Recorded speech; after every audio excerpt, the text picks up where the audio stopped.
South Indian film industry के 7 सबसे घमंडी एक्टर जो पर्दे पर कुछ और हैं और रियल लाइफ में कुछ और। नंबर 7, रामचरण। रामचरण यानी RRR वाले रॉक स्टार। जब ये स्क्रीन पर आते हैं तो कैमरा खुद फोकस में आ जाता है, लेकिन ऑफ स्क्रीन जनाब थोड़ा कम बोलते हैं और ज्यादा सोचते हैं। इंटरव्यू में जितना कम शब्द उतना ज्यादा एटीट्यूड। सेट पर इनकी डिमांड्स इतनी हाई होती हैं कि प्रोड्यूसर पहले बजट नहीं इनका मूड चेक करते हैं, लेकिन क्या करें, जब चेहरा ही ब्रांड हो तो थोड़ा घमंड आ ही जाता है। रामचरण का एटीट्यूड साइलेंट जरूर है, लेकिन उसमें घमंड भी छलकता है। नंबर 6, चिरंजीवी। चिरंजीवी को साउथ का अमिताभ बच्चन कहना गलत नहीं होगा, लेकिन इनका स्टारडम इतना पुराना और पक्का है कि सेट पर सब लाइन से चलते हैं। अगर कोई लेट हो जाए तो चिरंजीवी की आंखों की चमक ही काफी होती है टाइम याद दिलाने के लिए। उनके साथ काम करने वाले कहते हैं कि अगर भलाई चाहते हो तो काम करो, लेकिन चुपचाप। उनका एटीट्यूड डिसिप्लिन में लिपटा हुआ है, लेकिन बहुत बार ये डिसिप्लिन घमंड का रूप ले लेता है और इतने बड़े स्टार का ऐसे घमंड करना बिल्कुल शोभा नहीं देता। नंबर 5, रजनीकांत। अब रजनीकांत का नाम सुनते ही लोग कहते हैं कि वो तो बहुत सादगी वाले हैं। हाँ हैं, लेकिन जब कोई स्टार इतना बड़ा हो कि उसके लिए फ्लाइट्स रुक जाएं, तो थोड़ा एटीट्यूड तो सिस्टम में आ ही जाता है। रजनीकांत मीडिया से दूर रहते हैं, पब्लिक अपीयरेंस कम करते हैं और इंटरव्यू वो तो भूल ही जाओ। उनका एटीट्यूड साइलेंट है और उनकी मौजूदगी ही बाकी एक्टर्स को साइड कर देती है। अब ये घमंड है या स्टारडम का असर, आप ही डिसाइड कीजिए। नंबर 4,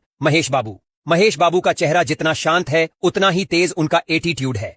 जब उन्होंने कहा कि बॉलीवुड मुझे अफोर्ड नहीं कर सकता तो पूरा इंटरनेट हिल गया था। उनका ये डायलॉग घमंड का आइकॉन बन गया। सेट पर उनका काम प्रोफेशनल होता है, लेकिन वो अपने स्टारडम को लेकर इतने प्रोटेक्टिव हैं कि कोई भी सवाल थोड़ा टेढ़ा हो तो जवाब में गर्मी आ जाती है। महेश बाबू का एटीट्यूड क्लासी है, लेकिन उसमें एक ठहराव है जो घमंड के जैसा नजर आता है। नंबर 3, थलापति विजय। थलापति विजय को लोग तमिल सिनेमा का भगवान मानते हैं, लेकिन जनाब इतने प्राइवेट हैं कि उनके इंटरव्यू मिलना किसी खजाने से कम नहीं। मीडिया से दूरी, पब्लिक से सीमित बातचीत और सेट पर एकदम प्रोफेशनल, ये सब मिलकर उन्हें एक रहस्यमयी एटीट्यूड वाला बना देता है। उनके फैंस कहते हैं कि वो जितना कम बोलते हैं उतना ज्यादा असर छोड़ते हैं, और जब वो किसी इवेंट में आते हैं तो बाकी स्टार्स खुद को छोटा महसूस करने लगते हैं। यही है थलापति का घमंड, शांत लेकिन भारी। नंबर 2, अल्लू अर्जुन।